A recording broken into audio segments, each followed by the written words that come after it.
nos enfants. Le Katanga ex-Chaba à l'époque, quand nous on étudiait, oui, on appelait ça le poumon économique du Zaïre à l'époque. Et permettez-moi de le dire, à l'époque, on disait que les Chabiens ou les Katangais, même aujourd'hui, les Katangais se prennent pour plus supérieurs que les autres Congolais. J'ai vraiment une princesse Yeke avec moi.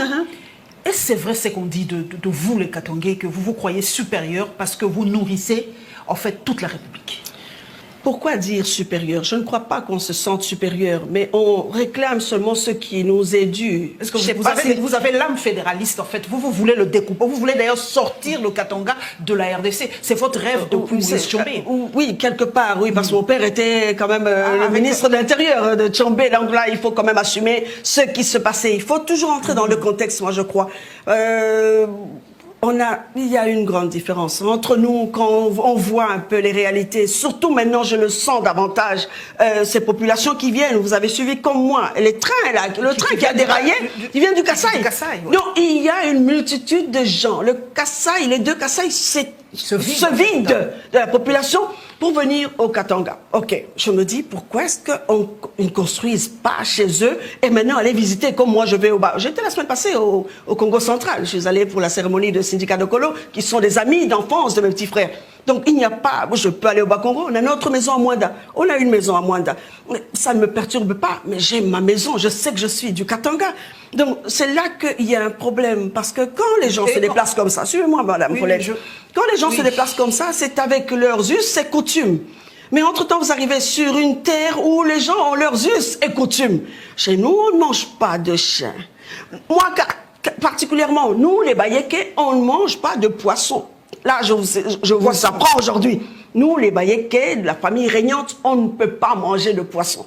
On n'a jamais vu le poisson chez nous à la maison. Donc, maintenant, non seulement on ne mange pas de poisson, on tolère nos neveux. Chez nous, l'enfant d'une fille ne règne pas, ok?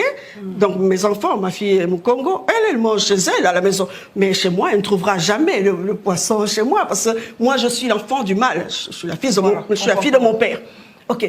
Donc maintenant, ces gens qui arrivent avec leurs pratiques. Déjà, nous, on était habitués à avoir des chiens à la maison. C'était des amis et tout ça. Mais qu'on coupe le chien, je vous assure, ça nous choque. Vous allez trouver ça peut-être ridicule en disant « T'as la Bakatangé, comme le roi va Mindele ». Mais ça choque les mœurs, ça choque nos...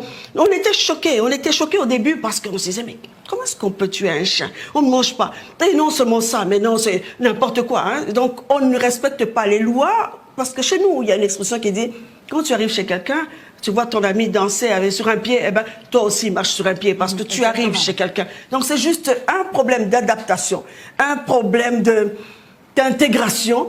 Et donc c'est ça qui fait que peut-être les gens disent que non, ok, nous sommes, je dirais plutôt chauvins. Arrogants, fiers, je ne crois pas. Oui, on est chauvins. Ça? Moi j'assume, dans ce sens que la richesse du Congo provenait du Katanga. Et même maintenant, parce que si M. Tshisekedi est là en train de faire le tour du monde, c'est pour vendre les richesses, les minerais du Katanga. Hein, il ne faut pas rêver. C'est comme ça qu'on a fait. On a bouleversé le gouvernement du Lualaba. On a bouleversé le gouvernement du Tanganyika. Et il y a le gouvernement du Olomami. Donc ça fait des années. Hein, il n'y a pas de gouverneur au Olomami. Et maintenant, là, c'était Zoé qu'on a fait partir. Maintenant, c'était Mouyèche. Moi, je pense sincèrement qu'ils auraient pu venir et négocier, dire ok, il y a ceci ou cela, on a besoin de tel poste, c'est moi maintenant qui suis au pouvoir, je voudrais ça, surtout qu'ils étaient en alliance. Moi, je ne suis pas concernée dans ce sens que nous étions de la Mouka, nous sommes ensemble, donc on n'était pas concernés. Mais eux, ils étaient dans le schéma FCC Cash.